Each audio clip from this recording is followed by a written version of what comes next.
Hello everyone, स्वागत है आप सभी का सृष्टि क्लासेस के ऑनलाइन प्लेटफॉर्म पर। हमारी current affair series spotlight continue कर रहे हैं हम। आज एक थोड़ा सा टेक्निकल ग्लिच के चलते वीडियो हमारा एक पीछे सुबह का जो रिकॉर्ड किया था वो खराब हो गया और अभी भी टेक्निकल इश्यूज परसिस्ट कर रहे हैं। बट जैसा कि हम लोगों ने सुना है अपने शो बिजनेस में, हम लोग एक सुनते हैं कि बात, the show must go on. हमारी स्पॉटलाइट सीरीज जो है 16 वीडियोस आ चुके हैं ऑलरेडी और उसको इतना आसानी से अपनी स्ट्रीक को टूटने नहीं देंगे। वापस मैं रिकॉर्ड कर रहा हूँ, वापस आपके लिए। करंट अफेयर थोड़ा लेट आ रहा है पर आज के लिए हम लोग ऐसे ही इसको कंटिन्यू करते हैं। आज इसे हम अपने इस डिजिटल बोर्ड पे नॉर्मली हम लोग किया करते हैं, पर आज इसको इसी तरह से हम लोग इस अपने पेन टैब के माध्यम से डायरेक्टली आपको स्क्रीन रिकॉर्डर के माध्यम से सुना रहे हैं। तो 24 अक्टूबर आज का हमारा करंट अफेयर। पहला इशू एक पिछले वीक में न्यूज में था, सिविल यूनियन। क्या था ये सिविल यूनियन? इंपॉर्टेंट चीज है। क्यों है इंपॉर्टेंट? क्योंकि रिसेंटली सुप्रीम कोर्ट ने जजमेंट दिया है एक, किस केस में? सेम सेक्स मैरिजेस से रिलेटेड। कई बार क्या होता है ना कि सोसाइटी कुछ लम्हे किसी भी समाज के लिए ऐसे होते हैं, कुछ एक ऐसे मुद्दे होते हैं जिन पर वो समाज अपनी पीछे की पूरी अपनी जो पीछे की पूरी ट्राजेक्टरी थी उसको तोड़कर एक नई दिशा ले लेता है। भारत आज उसी मुहाने पे खड़ा है। कैसे? वजह यह है क्योंकि सेम सेक्स मैरिजेस, हालांकि 377 सेक्शन हुआ करता था अपने इसका पिनल कोड का, और उसमें एक बात हुआ करती थी कि जो सेम सेक्स रिलेशंस हुआ करते थे, समलैंगिक संबंध, वो उसमें हम ऐसे समझा करते थे उसको कि ये गैर वैधानिक, इल्लीगल है। और इल्लीगल होते थे तो उनके ऊपर एक्शन भी लिया जाता था। और अपने लिए अब दिक्कत ये बात थी कि इसमें बहुत से निर्दोषों के ऊपर कार्रवाई हो जाती थी। तो भारत सरकार ने नेस फाउंडेशन का, भारत के जुडिशरी ने, माफ कीजिएगा, जुडिशरी ने जो नेस फाउंडेशन का केस था उस केस के दौरान इस समलैंगिक संबंधों पर लगे हुए गैर वैधानिक टैग को तो हटा दिया कि मतलब वो पूरी तरह वैधानिक, लेकिन उनमें सेम सेक्स मैरिजेस अलाउ नहीं की थी अभी तक। तो उसी के बाबत एक केस चला था सुप्रीम कोर्ट में अभी, और केस में जो बेंच बैठी थी सुप्रीम कोर्ट की, 5 जजेस की बेंच बैठी। हमारे जो chief justice of India mister DY Chandrachud जो थे, ऑनरेबल चीफ जस्टिस, इसकी अध्यक्षता कर रहे थे, इस पीठ के सभापति थे।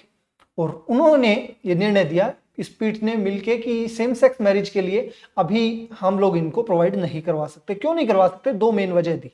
ठीक है, हम लोग इस सिविल यूनियन पे आएंगे, पर उससे पहले कि सेम सेक्स मैरिज को अलाउ नहीं किया, सिविल यूनियन को अलाउ नहीं किया। ये सिविल यूनियन क्या है बताऊंगा। अभी तक के लिए बस इतना समझ लीजिए कि एक तरह की सेम सेक्स मैरिज के लिए ही दूसरा नाम सिविल यूनियन आ रहा है। तो अब इसको अलाउ क्यों नहीं किया? हमारे जो जस्टिस चंद्रचूड़ है उन्होंने 2 वजह दी। उन्होंने बोला कि पहली बात तो ये हमारे अधिकार क्षेत्र से बाहर होगा, क्योंकि ये काम इस देश के अंदर विधायिका का है, संसद का है। संसद कानून बनाएगी, अगर जुडिशरी करेगी तो ये जुडिशियल ओवररीच हो जाएगा कि न्यायपालिका अपने अधिकार क्षेत्र से बाहर आ रही। तो बात बिल्कुल सही है। और दूसरी चीज है, भारत में एक कानून चलता है एसएमए, क्योंकि जो इन्होंने पिटिशनर्स ने जो फाइल किया था वो चाहते थे कि जो गे मैरिजेस है, समलैंगिक विवाह जो है, उनको काउंट किया जाए इस रूप में, एक समलैंगिक विवाह को एसएमए, स्पेशल मैरिज एक्ट के तहत उनको काउंट किया जाए। और स्पेशल मैरिज एक्ट के तहत अगर उनको काउंट करेंगे तो उसके अंदर वो चाहते थे कि, क्योंकि भारत के अंदर जो भी एक हम लोग बोल सकते हैं जनरलाइज्ड फॉर्म से अलग शादियां हैं, जैसे कि हम लोग बोल सकते हैं कि इंटर रिलीजियस शादियां होती है, इंटरफेथ, इंटरकास्ट मैरिजेस जो होती है, वो एसएमए के अधीन आती है, स्पेशल मैरिज एक्ट के अधीन। और पिटिशनर्स का ये दावा था, इनकी ये रिक्वेस्ट थी, इनकी दरख्वास्त थी कि आप जो गे मैरिजेस हैं उनको इसमें शामिल कर दीजिए। तो डीवाई चंद्रचूड़ ने जो दूसरी वजह दी इसको लीगलाइज ना करने की, वो दूसरी वजह ये थी कि साहब एसएमए एक कानून है, भारत सरकार ने पास किया है, भारत की संसद ने पास किया है, और उस कानून के अंदर छेड़छाड़, हम लोग कोई नया शब्द ऐड नहीं कर सकते। उसका इंटरप्रिटेशन करने का हमारा एक संवैधानिक अधिकार है, वो कर सकता है सुप्रीम कोर्ट, लेकिन उसमें नया शब्द नहीं घुसा सकता। इस वजह से अगर हम लोगों को सेम सेक्स मैरिज चाहिए तो उसके लिए संसद को ही कानून बनाना पड़ेगा। हमारे या आपके चाहने से नहीं होगा। आपके प्रति संवेदना पूरी है, पूरा संवेदनात्मक ये जजमेंट रहा। 3:2 से इन्होंने रिजेक्ट कर दिया सिविल यूनियन को। तो अब बातें मुद्दे पे कि ये सिविल यूनियन क्या है। तो supreme court verdict on same sex marriages raises divided opinion. ये डिवाइडेड ओपिनियन क्या है? जैसा कि मैंने बताया, 3:2, 3:3 के अनुपात से रिजेक्ट कर दिया गया। बात यह है कि मुद्दा सीरियस था, सिर्फ एक वोट इधर से उधर होता और हो सकता है कि भारत के अंदर जो ये हम लोग बोल सकते हैं कि गे मैरिजेस थी वो लीगलाइज हो सकती थी, लेकिन नहीं हो पाया। सिविल यूनियन है क्या, उसके बारे में अब बात करते हैं। Civil union is the legal status that एक तरह का लीगल स्टेटस है, कानूनी मान्यता है। किसके लिए? It grants the same sex couples certain rights and responsibilities which are normally given to married couples. Simple बात जो मैंने आपको पहले बताई थी वही है कि सिविल यूनियन क्या है कि एक तरह का एक वैधानिक एक ठप्पा लगा देता है कि आपका जो ये सेम सेक्स कपल्स जो हैं ये उनको ये वैधानिक ठप्पा मिल जाएगा कि मैरिज के बराबर इनको वैधानिक अधिकार मिल जाएंगे। मैरिज से कौन से वैधानिक अधिकार मिलते हैं? सिंपल चीज है कि मैरिज से भी अधिकार मिलते हैं, मैरिज के साथ साथ आपको कई एम्प्लॉयमेंट राइट्स मिलते हैं। आप जब गवर्नमेंट जॉब के लिए एग्जाम के लिए अपने फॉर्म भरते हो तो वहां पे आपको अपना मैरिटल स्टेटस पूछा जाता है। कई बहुत सारी ऐसी जॉब्स हैं उनके लिए जरूरी है। इनहेरिटेंस की जो पैतृक संपत्ति में हिस्सा होता है उसके अंदर सिविल यूनियन काम आ सकता है, क्योंकि भारत में एक चीज है कि नॉर्मली पैतृक संपत्ति पे पुत्र का अधिकार समझा जाता था पहले, लेकिन बाद में अभी एक ट्रेंड चल पड़ा, सरकार का कानून तो है ही, खैर कानून भी है, और कि पुत्रियों को पिता की संपत्ति में हिस्सा मिलने लगा, इनहेरिटेंस। लेकिन क्या अब अगर सेम सेक्स मैरिज होगी तो उसमें दोनों पार्टनर्स को वो हिस्सा मिलेगा, या प्रॉपर्टी या पेरेंटल राइट्स, पेरेंट्स की जो प्रॉपर्टी है या फादरहुड के जो राइट्स हैं, मदरहुड के राइट्स हैं, उन सारी तरह की चीजों के अंदर सिविल यूनियन जो है शादी के बराबर एक कानूनी स्टेटस दे देता है। तो ये सिविल यूनियन चीज आपको समझ में आई होगी। मैं साथ साथ हाईलाइट करता चल रहा हूं, आज लिख नहीं रहा, इस क्लास को एक कमेंट्री की तरह सुनिए। इस इश्यूज के ऊपर जो आज हमारे करंट अफेयर्स के इशू है उनके ऊपर एक कमेंट्री की तरह इसको सुनते रहिएगा। आगे बढ़ते, सिविल यूनियन वर्सेस मैरिज, फर्क क्या है? Civil union is similar to a marriage like a legal sanction given to two individuals of same sex. बात यह है कि जैसे शादी के पास एक विवाह के लिए आपको विवाह पंजीकरण करवाते हो तो एक सर्टिफिकेट मिलता है, सिविल यूनियन के साथ आपको यही है कि ये दो इंडिविजुअल जो समान जेंडर के हैं उनको ये अधिकार मिल जाता है। तो बात सिंपल सी है, सिविल यूनियन मैरिज की तरह ही है, बस सेम सेक्स के लोगों के लिए। Marriage is a religious institution, बिल्कुल सही बात है कि मैरिज की अपनी एक रिलीजियस कनोटेशन भी होगी, रिलीजियस बैकिंग होगी, जबकि ये जो हम लोग सिविल यूनियन शब्द उपयोग कर रहे हैं वो इधर आपको रिलीजन के अंदर बांधेगा नहीं। Recognized by the law that allows two individuals generally from opposite sex to marry each other. Same sex marriage क्या है? वो it is outside the scope of religion based definition, बिल्कुल सही बात है। हिंदू मैरिज एक्ट या इस्लामिक कानून भारत में जो शादी को रेगुलेट करते हैं उनके अंदर कहीं भी सेम सेक्स मैरिज की बात नहीं हो रही, तो भारत में अभी तक अनरेगुलेटेड है, ये तो बात चलो समझ में आई। लेकिन क्या भारत के जो अभी मौजूदा कानून है क्या वो सेम सेक्स मैरिजेस के ऊपर बात कर सकते हैं? नहीं कर सकते, क्योंकि ऐसे प्रावधान नहीं है। और वही बात बीवाई चंद्रचूड़ ने बोली है इनको, ये अधिकार जो है ये संसद का है, संसद कानून बनाएगी, जुडिशरी चाहकर भी कुछ नहीं कर सकती। Civil union is a tool devised to grant such similar legal protection to the couples of same sex marriage. ठीक है, सही बात है कि जो नॉर्मल तो है ही, चलो ये मैरिज सारी की सारी नॉर्मल है। अपनी भाषा को भी थोड़ा सा, क्योंकि हम लोग कई बार क्या है ना कि एक जो जिस समाज में रहते हैं वो हमारे ऊपर प्रभाव डालता है। हम लोग, मैंने अभी खुद गलती से एक शब्द यूज किया कि नॉर्मल मैरिज, सारी की सारी नॉर्मल ही है मैरिज, सेम सेक्स मैरिज भी नॉर्मल ही है। अब उसको नॉर्मल अगर अभी तक नहीं थी तो नॉर्मल करना पड़ेगा, और करने से पहले गांधी जी बोल के गए थे, be the change that you want to see in the world. Start हमें खुद से ही करना पड़ेगा, अपनी भाषा, अपनी लिंगो, अपनी टर्मिनोलॉजी सुधारनी पड़ेगी। ये जो शादी है सेम सेक्स की ये भी नॉर्मल है, बस हाँ हम लोग ये बोल सकते हैं कि इसको ये जनरलाइज्ड वर्जन जो था मैरिज का, जो सामान्यकरण हुआ था कि अपोजिट सेक्स के बीच में शादी होगी, उससे थोड़ा सा अलग है। ठीक है, सिंपल बात आपको समझ में आई। आगे बढ़ते हैं। Civil union is the tool devised to grant such similar legal protection to the couples of same sex marriage. ठीक बात है। अब अदर कंट्रीज में क्या स्टेटस है? यूएसए के अंदर क्या स्टेटस है सिविल यूनियन का? Supreme court of United states legalised same sex marriage in 2015। तो यूएसए जो है वो लीगलाइज कर चुका है, वैधानिक है, पूरी तरह से कानूनी मान्य है वहां पर सेम सेक्स मैरिज, और इसको हम लोग बोल सकते हैं सिविल यूनियन। यहाँ पर स्वीडन स्कैंडिनेवियन देश है, हैप्पीनेस इंडिकेटर्स के अंदर बड़ा उच्च कोटि का ये परफॉर्मेंस देता है ये देश, और it has legalized same sex marriages in 2009। तो दिख रहा है कि समाज लिबरल है, उसने वहां पर इसको लीगलाइज कर दिया है। इस वजह से भी बहुत से ऐसे इंडिकेटर्स जिनमें जहां के लोगों की खुशी ना भी जाती है तो वो फालतू का टेंशन नहीं रखते, जिसको जो करना है वो करे, लिबर्टी है, इंसान को जीवन की एक अभिव्यक्ति की स्वतंत्रता है, तो उसको पूरी तरह से ये लोग अपना एंजॉय करते हैं। Other countries, south American countries है कुछ जिन्होंने इसको रिकॉग्नाइज किया हुआ है, ब्राजील, उरुग्वे, चिली, इन सारे देशों के अंदर सेम सेक्स कपल्स को अलाउड है सिविल यूनियंस फॉर्म करना। आगे बढ़ते हैं। आईएनएस इंफाल, आज का अपना अगला current affair. INS Imphal Mazagon dock shipyard limited MDL ने अपना ये INS इम्फाल जो है इसको इंडियन नेवी को डिलीवर कर दिया है और टाइम से 4 महीने पहले कर दिया। ये इंपॉर्टेंट चीज है, टाइम से 4 महीने पहले कर दिया। प्रोजेक्ट 15B के तहत ये इंडियन नेवल शिप्स बनाई जा रही है। INS इम्फाल उसी का पार्ट है। Project 15B class of stealth guided missile. ये प्रोजेक्ट 15B क्या है इसके बारे में बात करेंगे आगे हम। आपको याद क्या रखना है कि INS इम्फाल जो है ये MDL को डिलीवर हुआ है, मझगांव डॉक शिपयार्ड लिमिटेड को। INS इम्फाल प्रोजेक्ट 15B के तहत बनाया गया है इसको, और टाइम से जल्दी आ गया वो तो चलो खैर इग्नोर भी कर सकते हो। Imphal is the first naval worship commissioned with accommodation for women officers and sellers. ये इंपॉर्टेंट चीज है भाई। इम्फाल के अंदर आपको दिखेगा कि ये जो INS इम्फाल जो है ये फर्स्ट नेवल वॉरशिप है जो कमीशन हुआ है with accommodation for women officers. Women महिला ऑफिसर्स को यहाँ पर कमीशनिंग मिली है, सेलर्स के को भी।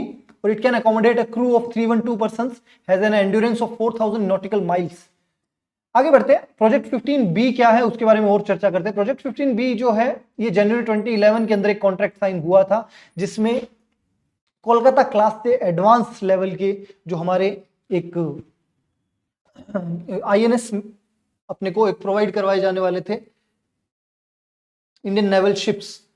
और इंडियन नेवल शिप्स जो थी वो कलकत्ता क्लास से ऊपर एडवांस लेवल की प्रोवाइड की जाने वाली थी। जनवरी से ये प्रोजेक्ट चल रहा है।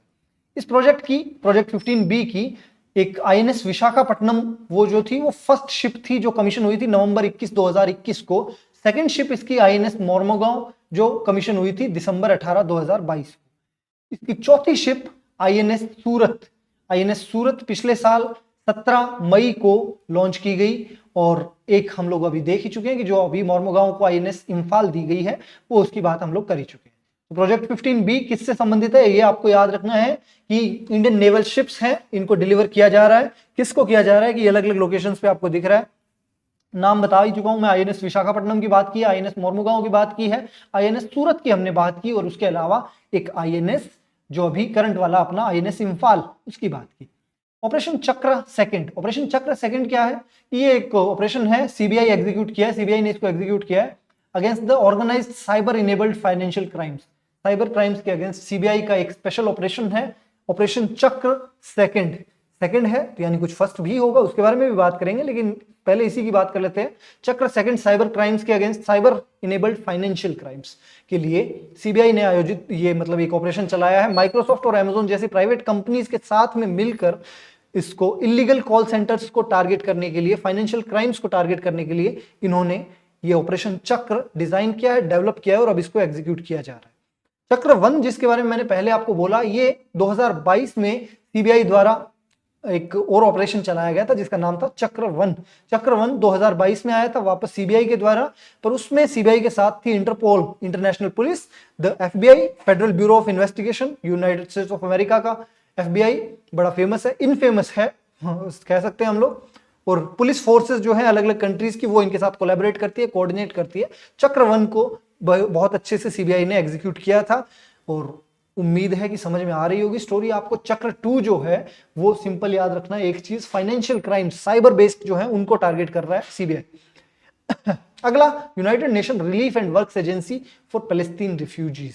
पैलेस्तीन के रेफ्यूजीज के लिए एक स्पेशल UN की बॉडी है UNRWA, united nation relief and works agency, वो पैलेस्टीन रेफ्यूजीज के लिए काम कर रही है। It was established by UN general assembly in 1949 to carry out direct relief and works programme for Palestine refugees. ठीक है, 1949 में बनी थी, UN की डेडिकेटेड बॉडी जो काम कर रही है रिफ्यूजीज के लिए, रिलीफ एंड वर्क्स के लिए, रिलीफ वर्क्स के लिए। UNRWA की फंडिंग कहां से आती है? वॉलंटरी कॉन्ट्रीब्यूशंस देते हैं यूनाइटेड नेशन के मेंबर स्टेट्स। कितने मेंबर स्टेट्स हैं UN के? कमेंट सेक्शन में टाइप करके जरूर बताइएगा, मैं वेट कर रहा हूं आपके आंसर्स का। UN का high commissioner for refugees UNHCR एक और बॉडी है। देखिए यहां पर ये चीज इंपॉर्टेंट है कि पैलेस्तीन के रिफ्यूजीज के मुद्दे के ऊपर यहां पर UNHCR जो है it does not have a mandate over Palestine refugees with in the UNRWA field of operation. कि जहां पर UNRWA अपना काम कर रहा है, जैसे Lebanon, Jordan, Syria, West Bank, East Jerusalem, Gaza Strip, इन सारी जगहों पर मेन बॉडी कौन सी है UN की जो इधर काम करेगी? UNRWA, united nation relief and works agency. और उसके अलावा UN high commissioner for refugees एक मुख्य बॉडी है जो नॉर्मली ऐसे रिफ्यूजीज के क्षेत्र में काम करती है, पर उसको इधर नहीं है। इधर मैंडेट किसके पास है? UNRWA के पास है। उम्मीद है स्टोरी समझ में आ रही होगी आपको। आगे बढ़ते हैं, एक न्यूज में है स्पेशल कैंपेन 3.0। क्या है ये स्पेशल कैंपेन 3.0? गवर्नमेंट ने लॉन्च किया, गवर्नमेंट ऑफ इंडिया का एक स्पेशल कैंपेन है, अक्टूबर 2 से अक्टूबर 31 तक चलेगा। इसके अंदर फोकस किया जाएगा इस चीज के ऊपर, स्वच्छता के ऊपर, और गवर्नमेंट ऑफिसेज के अंदर पेंडेंसी, जो रिक्तताएं हैं, रिक्तियां हैं, जो वैकेंसीज हैं, उन सबको भरने के लिए इस पे फोकस किया जाएगा। वापस याद रखिएगा, स्पेशल कैंपेन 3.0 कौन चला रहा है इसको? Department of administrative reforms and public grievances is the nodal department for implementation of this campaign. Administrative reforms का अपना अलग डिपार्टमेंट है, पब्लिक ग्रीवांसेस और एडमिनिस्ट्रेटिव रिफॉर्म्स का, वो इसको एग्जीक्यूट करेगा और ये कैंपेन चलाया जाएगा। स्पेशल कैंपेन 3.0 याद रखिएगा। Under the special campaign, the target has been set to undertake a cleanliness campaign at 1.5 lakh sites, freeing up to 100 lakh square feet of space, which is occupied by dump and junk items, and generating revenue to the tune of 400 crores. बहुत ज़्यादा ये facts हैं, सारे के सारे ignore करिए, dump करिए, कोई ज़रूरत नहीं है आपको ये सब याद रखने की। हम लोग स्पेशल कैंपेन 3.0 याद रखना है बस, कि अक्टूबर 2 से अक्टूबर 31 तक स्वच्छ भारत के लिए भी, स्वच्छता के लिए और गवर्नमेंट ऑफिस के अंदर पेंडेंसी को रिड्यूस करने के लिए ये कैंपेन चलाया जा रहा है। कौन चला रहा है जरूर याद रखिएगा, department of administrative reforms and public grievances, ये डिपार्टमेंट है जो इसको चलाएगा। साइक्लोन तेज रिसेंटली न्यूज में था। साइक्लोन तेज क्या है कि रिसेंटली एक नया साइक्लोन आ चुका है अरबियन सी के अंदर, और उसी को एक नया नाम जो दिया गया है वो है अपना साइक्लोन तेज, अरेबियन सी में आया है। आपको याद क्या रखना है कि साइक्लोन तेज कहां पर आ रहा है? अरब सागर वाली तरफ आ रहा है, साइक्लोन स्टॉर्म है, और किसने दिया है ये नाम? नाम दिया है इंडिया ने। साइक्लोन तेज का नाम इंडिया द्वारा दिया गया है। कुछ सालों पहले मेंस के अंदर, यूपीएससी मेंस के अंदर एक क्वेश्चन आया था कि that how are the cyclones named. तो इस चीज को, इस प्रश्न को पढ़ते ही, क्योंकि लोग रट के जाते हैं कौन सा साइक्लोन कहां पे आया, बस इतनी सी बात, और नहीं तो याद कर लिया किस देश ने नाम दिया, लेकिन कैसे नामकरण करते हैं, क्या प्रोसेस है, वो किसी को अंदाजा नहीं था। उस दिन के बाद से सारे कोचिंग्स जो थे उन्होंने स्टार्ट कर दिया, हालांकि पढ़ाना अब नहीं पूछा जाता। हम लोग भी चलो थोड़ी सी बात कर ही लेते हैं कि जो ग्रुप्स जो होते हैं, अलग अलग ग्रुप्स को, ज्योग्राफिकल जोन्स को बांटा गया है, उसके अंदर अब जैसे इंडिया हुआ, बांग्लादेश हुआ, श्रीलंका हुआ, ये कंट्रीज क्या करेंगे, अपने क्षेत्र के अंदर कुछ कुछ नाम ऑफर करेंगे कि हाँ इधर जो साइक्लोन्स आएंगे बे ऑफ बंगाल के अंदर या अरेबियन सी के अंदर, हिंद महासागर के अंदर, तो उनके लिए हम लोग कुछ नाम ऑफर करेंगे। रोटेशनल बेसिस पे हर कंट्री में से कोई एक नाम इसमें से उठा लिया जाता है। इस बार अरेबियन सी के लिए भारत द्वारा दिया गया नाम साइक्लोन तेज दिया गया है इसको, और ये नाम इसके साथ एसोसिएटेड है। आपको याद क्या रखना है कि अरब सागर के अंदर ये साइक्लोन आया है, साइक्लोन तेज, नेम किसने दिया? इंडिया ने दिया। एक रिसेंटली न्यूज में है किबुत्स। किबुत्स क्या है? किबुत्स है इंटरनेशनल, देखिएगा इसको, ये थोड़ा मिसटाइप हो चुका है, international community of Jews in Israel. Community है एक जूज की, जिसको नाम दिया जा रहा है किबुत्स। ये किबुत्स इजराइल की कम्युनिटी है, which began by combining utopian ideals of socialism and Zionism. Zionism पूरी फिलॉसफी है, पूरा एक पॉलिटिकल फिलॉसफी है, और उसके बारे में बात करेंगे हम लोग सेपरेटली, इजराइल फलस्तीन के मुद्दे पे बात करेंगे तब बात करेंगे। लेकिन यहाँ पर अब देखो किबुत्स न्यूज में है क्योंकि इजराइल की एक कम्युनिटी है, जूज की कम्युनिटी है, और ये यूटोपियन आइडियल्स, समाजवाद के और जायोनिज्म के अपने अंदर भर के इन्होंने अपनी ये कम्युनिटी डेवलप किया। किबुत्स नाम याद रखिएगा। इजराइल फलस्तीन का बड़ा एक भयंकर इशू चल रहा है, बहुत सालों से चल रहा है, कह सकते हैं बहुत दशकों से चल रहा है, भारत की आज़ादी के पहले से चल रहा है, और इतना लंबा ये इशू चल चुका है। इतने करंट अफेयर्स हम लोग पिछले कई दिनों के अंदर खुद भी कवर कर चुके हैं। इजराइल का आयरन डोम हमने कवर किया था, उसके अलावा और भी कई सारे टॉपिक्स पे बात की थी। कुल मिला के बात यह है कि वहां पर जो अभी हिंसा फैल रही है, रिसेंटली इजराइल ने गाजा में एक हॉस्पिटल उड़ा दिया, ऐसा ये आरोप इजराइल पे लग रहा है। हालांकि इजराइल ये सफाई दे रहा है कि वो हॉस्पिटल हमस नहीं उड़ाया, पर ठीक है, वाद विवाद ये इनका जो भी चल रहा हो, अल्टीमेटली डेथ किसकी हुई? Innocent lives are lost. वहां पर लोग मारे जा रहे हैं, लोग जो नॉर्मल लोग थे उनके ऊपर ये हमले हो रहे हैं। तो कुल मिला के बात यह है कि जो जैसे मूवी में भी कई बार अच्छे डायलॉग्स बोल देते हैं इन बारे में। एक कैप्टन अमेरिका का डायलॉग था, whenever someone tries to win a war before it even actually occurs, innocent lives are lost। जब भी कोई युद्ध शुरू होने से पहले उसको जीतने की तैयारी करनी चालू कर दे, पॉलिटिक्स करने चालू कर दे, तो मासूम जिंदगियां खराब होती, मासूम जिंदगियां मारी जाती है। ये एक उसका मूवी का डायलॉग था, पर यहाँ पे बड़ा फिट बैठ रहा है, क्योंकि इजराइल और फलस्तीन डायरेक्ट वॉर में नहीं आ रहे, लेकिन ये जो सिचुएशन क्रिएट हुई है इसके अंदर, इस जियोपॉलिटिकल सिचुएशन के अंदर अमेरिका भी खेल रहा है, रूस भी थोड़ी बहुत कमेंट्री कर देता है, उधर जो अरेबियन कंट्रीज है वो लोग भी कमेंट्री कर देते हैं, फलस्तीन तो बेचारा कर ही रहा है।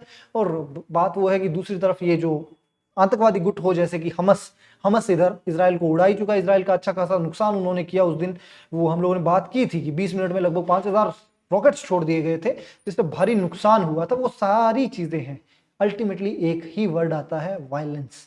Violence बिगेट violence. वायलेंस एक तरफ से हो, दूसरी तरफ से होगी। वायलेंस का कोई अंत नहीं है, वो पूरा इशू इनका चल ही रहा है। लेकिन अब अल्टीमेटली चीज वही है कि नुकसान हो रहा है जिंदगियों का। आपको करंट अफेयर में याद रखना है किबुत्स। किबुत्स किस लिए याद रखना है? क्योंकि जूइश सेटलर्स जो है उनकी एक कम्युनिटी का नाम है किबुत्स, याद रखिएगा। आगे बढ़ते हैं। हिमोग्लोबिनोपैथीज। हिमोग्लोबिनोपैथीज क्या है? They are inherited structural disorder of haemoglobin caused by a genetic mutation. Genetic mutation, आनुवांशिक म्यूटेशन की वजह से, उस चेंज की वजह से, आनुवांशिक बदलावों की वजह से हीमोग्लोबिन के अंदर एक इनहेरिटेड डिसऑर्डर आ जाता है, स्ट्रक्चरल डिसऑर्डर है, और उसे हीमोग्लोबिनोपैथी बोलते हैं। हीमोग्लोबिनोपैथी की वजह से, इस डिसऑर्डर की वजह से सिकल सेल एनीमिया, थैलेसीमिया, ये सारे जो रोग हैं वो इसी के साथ एसोसिएटेड है। ये थे आज के हमारे करंट अफेयर्स। आज थोड़ी ठीक है कमेंट्री करनी पड़ी और लास्ट में आके मेरे को बहुत जल्दी करना पड़ा है, पर क्योंकि अब टेक्निकल इश्यूज पे इधर एक्चुअली इलेक्शन सीजन आ चुका है, गवर्नमेंट पता नहीं किस वजह से इधर एक बहुत लंबा पावर कट दे चुकी थी, जिस वजह से आज हमें इस तरह से आपसे रूबरू होना पड़ा। खैर जो भी हो, क्लास हमारी इसी तरह से आपको उम्मीद है कि पसंद आ रही होगी। सृष्टि क्लासेस नोहर हमारा टेलीग्राम चैनल है। इस लेक्चर की ये पीडीएफ जो है ये आपको वहां पर अवेलेबल है, जाइए वहां पर सुनिए उसको। और ये आज की जो कमेंट्री है उसको उधर सुनिए, थोड़ा लेट है पर ठीक है, देर आए दुरुस्त आए। हमने कुछ अच्छे टॉपिक्स के ऊपर बात की, रिवाइज करते रहिएगा। हिंदी वाले स्टूडेंट्स से एक तहे दिल से माफी रहेगी कि आज हम लोग हिंदी में इधर टाइप नहीं कर पाए हैं, पर कमेंट्री पूरी की पूरी मोर और लेस हिंदी में ही रही है, तो वीडियो पॉज कर करके आप सुन सकते हो, नोट्स बना सकते हो।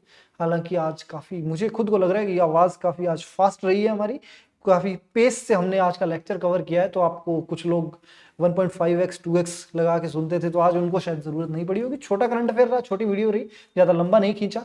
मिलते हैं अपने अगली क्लास में और उम्मीद है कि कल आपको सही सेटअप के साथ वापस मिलेंगे। Thank you very much. तब तक के लिए मिलते हैं अगली क्लास में, ध्यान रखिएगा।